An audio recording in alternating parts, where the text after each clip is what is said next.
कसं असतं ना, आपण जेव्हा गोष्टी परफॉर्म करत असतो तेव्हा आपल्याला तसं कळत नसतं की हे कसं दिसतंय. सेटवर जाताना आम्हाला माहित असायचं की आम्ही कुठे चाललोय आणि कशासाठी चाललोय. मोटिव्ह क्लिअर होता. मी प्रामाणिकपणे मला विठ्ठल दिसले म्हणजे दादा मला हे होत नाही नक्की काय हे होतंय. आणि by the end of the हे जेव्हा समाधीचं शूट चाललं होतं त्यावेळेला दादाला काही सांगायला लागलं नाही.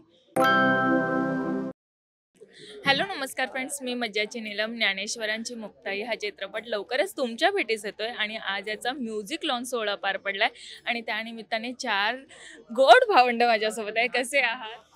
हा मस्त वाटतंय, आता छान वाटतंय. तेच विचारणार आहे की आज एवढी केलेली मेहनत शेवटी प्रेक्षकांसमोर टप्प्याटप्प्याने आपण देतोय, त्यांना बहाल करतोय. काय भावना सध्या मनात सुरू आहे? कसं असतं ना, आपण जेव्हा गोष्टी परफॉर्म करत असतो तेव्हा आपल्याला तसं कळत नसतं की हे कसं दिसतंय आणि हे कसं होतंय किंवा कसं पुढे जाऊन दिसणार आहे हे आपल्याला तेव्हा कळत नसतं. तर ते आता आम्हाला चौघांना बघता येतंय की असं घडलं होतं. किंवा आता जे भिंतीचा फॉर एक्झाम्पल आम्ही जो सीन शूट केला होता तर तो ती भिंत आता अशी दिसतीये. किंवा समाधी सोहळा जे आज गाणं प्रदर्शित झालं तर ते गाणं आता असं दिसतंय, हे जे आम्हाला आता बघायला मिळतंय यासाठी आम्ही खूप उत्सुक होतो आणि ते आता बघायला मिळतं, त्यामुळे खूप छान वाटतंय. पण भिंतीचा जो सीन होता तो जरी इमोशनली खूप टच आहे, पण तो प्रेक्षकांसमोर आपण जेव्हा प्रदर्शित करतो तेव्हा टेक्निकल गोष्टी येतात, खूप गोष्टी येतात.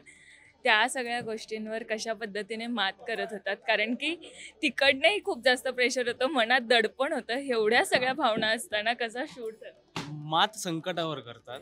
आम्ही इथे कला सादर करत होतो, तर मात नाही केली. पण अर्थातच आता काही तांत्रिक गोष्टी केल्यानंतर ते विज्युअल्स आणि ते सगळ्या गोष्टी चांगल्या दिसतात. म्हणजे VFX असतील किंवा तत्सम सगळ्या गोष्टी. तर त्यासाठी आमच्यासाठी खूप नवीन एक्सपिरियन्स होता तो, की क्रेनवरती ती भिंत हे केली होती, रॅम्प केली होती. आणि ती क्रेन म्हणजे जेव्हा VFXचा शॉट होता तेव्हा क्रेनवरती आम्ही साधारण एक एवढ्या स्टेजची जेवढी हाईट आहे एवढ्या हाईटवर वरती होतो. आणि तो जिमीवरती कॅमेरा इकडनं तिकडनं फिरत होता आणि खालती बघितलं तर खोल होतं आणि खूप ना. तर तो एक आमच्यासाठी नवीन एक्सपिरियन्स होता. त्याचबरोबर ऑन फील्ड म्हणजे हा स्टुडिओमधला नाही, पण ऑन ग्राउंड जेव्हा आम्ही शूट करत होतो तेव्हा साधारण 25 ते 30 लोक त्या पुलीवरनं ती भिंत ओढत होते. आणि दिग्पाल दादा सुद्धा हो, त्यात होता. correct. दिग्पाल दादा ते मला सुद्धा हे ओढत होता. हे मला रिग जी होती ती ओढत होते. एक महत्त्वाचं वाटतं की दिसताना आपल्याला एवढं दिसतं पण त्याच्या मागे इतके लोकांची मेहनत आहे. मला अजून तो दिवस आठवतो, त्याच्या सगळा क्रू तिकडे होता आणि इतका महत्त्वाचा प्रसंग आणि इतका आयकॉनिक प्रसंग म्हणता येईल की सगळ्यांना माहिती आहे. आणि इतका सगळे जण मिळून तिकडे उभे आहेत आणि आता तो कसा शूट करतो त्याची तयारी किती दिवस आधीपासून चालली होती. आम्ही फक्त त्या दिवशी येऊन बसलो होतो, पण मग सगळं ते व्हिज्युअलाइज करणं, त्याच्याबरोबर जसं अक्षय म्हणला की पंखा सुटला होता, जोरात वारं होतं, धूळ जात होती, हे सगळं होतं. पण हे सगळं काहीच महत्त्वाचं वाटत नव्हतं. हा प्रसंग आपल्याला कसा तडीपार न्यायचा आहे, कसा बरोबर साकारायचा आहे, याच्यावरच सगळ्यांचं लक्ष होतं आणि नशिबाने तो झालं. मला अजून एक ऍड करायचं की आमचे जे स्पॉट दादा होते, म्हणजे ती भिंत अक्षयच्याही वरच्या हाईटची होती. आणि स्पॉट दादा जर इथे माझ्या हाईटला थांबले असतील तर ते बिचारे उन्हात शूट केलं असल्यामुळे ते छत्री घेऊन असे थांबायचे लिटरली. त्यांचे हात दुखीपर्यंत थांबायचे. त्यामुळे खूप सगळ्यांचीच मेहनत असते ह्या सगळ्या मागे. त्यामुळे फारच जसं आता म्हणालात की तुमची ही लर्निंग प्रोसेस होती. काय जेव्हा सेटवर जायचा तेव्हा एक अशी गोष्ट काय डोक्यात प्रत्येकाच्या असायची? खरं तर सेटवर भक्तिमय वातावरण होतं आणि सेटवर जाताना आम्हाला माहित असायचं की आम्ही कुठे चाललोय आणि कशासाठी चाललोय. मोटिव्ह क्लिअर होता. आणि या आधीची प्रोसेस जी होती 3 महिन्याची, त्यातनं खूप गोष्टी आम्हाला ऑलरेडी मिळाल्या होत्या. त्यामुळे सेटवर गेल्यानंतर वेगळं असं वेशात येऊन करण्या या गोष्टी होत्या. बाकी आमचा वर्कशॉप इतका खणखणीत झाला होता की तिकडे गेल्यानंतर आम्हाला काही वेगळं वाटलं नाही. मुळात आध्यात्मिक वातावरण दिग्पाल दादाने त्यांच्या पूर्ण टीमने तयार केलेलं होतं. म्हणजे गेल्यानंतर हरिनाम किंवा महाराजांचा जप करून जसं आपण बाप्पाची फ्रेम करतो आणि मग सुख करता आरती म्हणतो, त्यासोबत या सगळ्या गोष्टी करून, जसं मगाशी सूरज म्हणाला की नाम लावून या सगळ्या गोष्टी सुरू होत होत्या. त्यामुळे तिथे फक्त निवृत्तीनाथ आमचा दिग्पाल दादा होता, तो जसं सांगितलं तसं आम्ही करत होतो. आणि त्यामुळे आज हा रिझल्ट पाहायला मिळतोय. आता टप्प्याटप्प्याने उलगडतोय तेव्हा आम्हाला सुद्धा कळतंय की प्रेक्षकांप्रमाणेच की खरंच हे इतकं केलं होतं ना आपण. म्हणजे तेव्हा नव्हतं कळलं, हे त्यांना दिसत होतं, ते आम्हाला दिसत नव्हतं. आणखीन एक छान गोष्ट घडली सेटवरती, म्हणजे की सगळ्यांना नाम लावले जायचे. म्हणजे आम्ही वेशात होतो आणि आम्हाला तर असायचेच चौघांनाही, पण त्याचबरोबर स्पॉट दादा, आमचे आर्ट डिपार्टमेंटमधले सगळे लोक, लाईट डिपार्टमेंटमधले सगळे लोक, सगळे नाम लावायचे आणि सगळे एकमेकांना रामकृष्ण हरी म्हणायचे आणि एकमेकांना नमस्कार करायचे. आता ही वारकरी संप्रदायात परंपरा आहे की इथे लहान मोठा श्रीमंत गरीब असं काही नसतं, सगळे एकमेकांना नमस्कार करतात. त्यामुळे दिग्पल्लाला सुद्धा आम्हाला नमस्कार करायचा, आम्ही त्याला नमस्कार करायचो. त्यामुळे एक ना फार भक्तिमय वातावरण होतं आणि आपण सगळे सेम आहोत, करेक्ट. एकाच हरीची लेकरं आहोत. हा जो मेसेज आहे या चित्रपटात, हा आम्ही सगळ्यांनी सेटवर सुद्धा फॉलो केला होता. आणि आज खरं तर म्युझिक लॉन्च आहे आणि म्हणजे हे सांगायला मला आवडेल की जेव्हा केव्हा आम्ही निवांत असायचो तेव्हा जनरली मोबाईल काढतो आपण किंवा रील्स बघत बसतो किंवा फोटोशूट करत असतो. आम्ही केलं नाही असं नाही केलं, पण तेव्हा अवधूत दादा यायचा आणि तो छान अभंग गायचा आणि त्यात जो वेळ जायचा ना तो कमाल होता. म्हणजे ते खरंच खूप भारी होतं. पण भूमिकेतल्या प्रत्येकाच्या भूमिकेतल्या अशी एक एक सवय किंवा असं एक एक काहीतरी म्हणूया की आपण एखादी गोष्ट जी आपण अंगवळणी लावून घेतली अशी ती कोणती असते? आणि मला ओव्हरऑलच प्रामाणिकपणे मान्य करायला आवडलं की या सिनेमाच्या आधी जरा भक्तिरस माझ्यात कमी होता आणि साधारणतः सुरू झाल्यानंतर, हा सिनेमा सुरू झाल्यानंतर एक आपण विठ्ठल म्हणल्यानंतर नक्की काय होतं, का आपल्याला सगळ्यांना नमस्कार करावं वाटतो, डोळ्यात पाणी येतं किंवा हे जे काय आहे, ही सगळी प्रोसेस मला या सिनेमाने शिकवलेली आहे. त्यामुळे मला अजून एक दिवस आठवतोय, पहिला दिवस होता शूटचा, जेव्हा आमचं क्लोजअप लावलं होता, एक गाणं चाललं होतं आणि त्यात दादा म्हणलं होतं की त्या इकडं बघ आणि आता तुला विठ्ठल दिसले. मी प्रामाणिकपणे मला विठ्ठल दिसले म्हणजे दादा मला हे होत नाही, नक्की काय हे होतंय. आणि by the end of the हे जेव्हा समाधीचं शूट चाललं होतं त्यावेळेला दादाला काही सांगायला लागलं नाही, सुरू झालं गाणं आणि डोळ्यातनं पाणी आपोआप येत होतं की विठ्ठल आहेत, रुक्मिणी आहेत. आणि हे म्हणजे काय, हे मला या सिनेमाने खूप महत्त्वाचं दिलेलं आहे. मी म्हणेन की मुक्ताईंकडनं जेवढं घेऊ तेवढं कमीच आहे असं आहे. म्हणजे ती इतकी इन्स्पिरेशनल स्त्री आहे ना की काही ना काहीतरी म्हणजे सतत असतंच ते डोक्यात. पण खूप चांगली एक सवय लागली की आता हाय हॅलो वगैरे हे नाही होत. आता फोन उचलला किंवा कोणी भेटलं की रामकृष्ण हरी हेच आपोआप निघतं.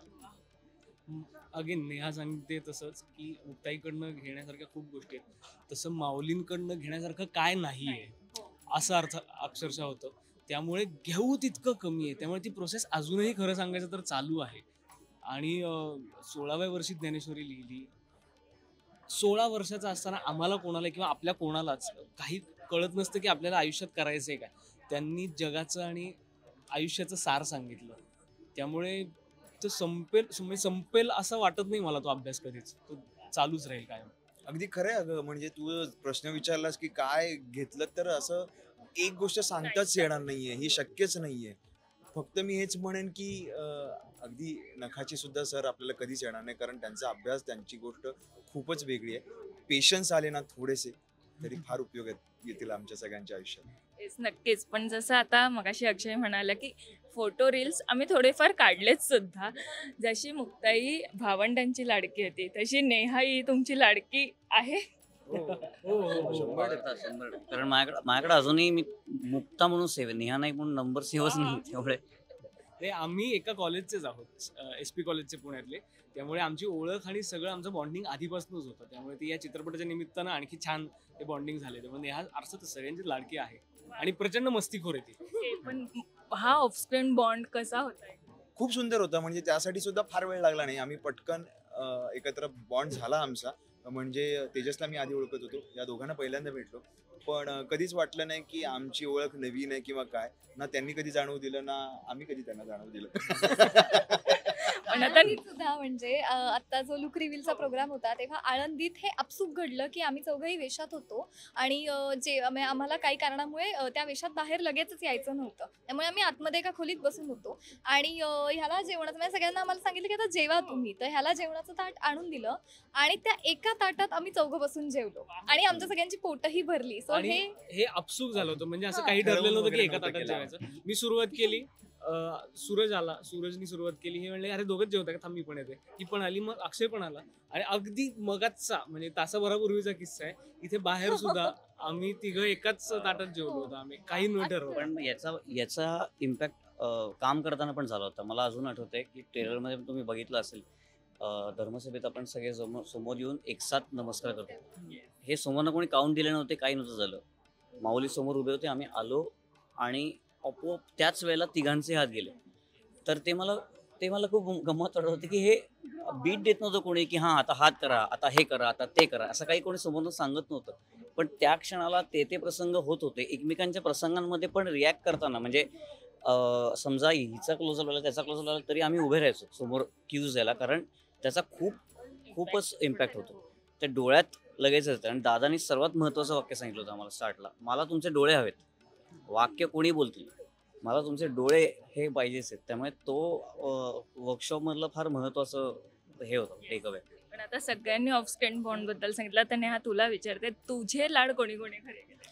सगळ्यांनीच केले, म्हणजे फक्त हे तिघच नाही तर सगळेच सेटवरचे. म्हणजे मी काही सगळ्यात लहान नाहीये, पण ना माझं एक गंमत की मी ह्या लहान मुलांचा तर इतकी खेळायचे. म्हणजे मला एक अगदी सांगायचं वाटतं की आमचं डबिंगचं आणि फोटोशूट आणि डबिंग आमचं एकत्र सुरू होतं. तेव्हा हे 4 जण आणि अजून दादाची मुलगी रुमा आणि अवधूत दादाची मुलगी आराध्या, असे आम्ही साधारण सगळे खेळत होतो. आणि मग एका त्या छोट्याशा डबिंगच्या खोलीमध्ये आम्ही पकडापकडीच खेळ, लपाछपीच खेळ, तेवढूशा खोलीत खुर्चीच्या मागे जाऊनच लप किंवा काय, अशी आमची गमती खूप चालायच्या. सो ह्यांच्याबरोबर असल्यामुळे माझे अजूनच त्यांचे आई वडिलांनी पण लाड केले, दिग्पाल दादांनी खूप लाड केले, स्मिता ताई, अजय दादा, मनोज सर, कोणाकोणाची नावं घेऊ, सगळ्यांचे नुसते लाडच सुरू होते. खूप छान. आणि असाच तुमच्या चित्रपटाचे लाडही सगळेच करतील, सगळे प्रेक्षक करतील. आणि थँक्यू सो मच आणि all the very best. Ramkrishna Hari. Marathi मनोरंजन सृष्टीमधील मालिका, चित्रपट, नाटक तसेच कलाकारांबद्दलच्या नवीन अपडेट्स जाणून घेण्यासाठी नक्की सबस्क्राईब करा इट्स मज्जा मराठी या आपल्या नवीन यूट्यूब चॅनलला.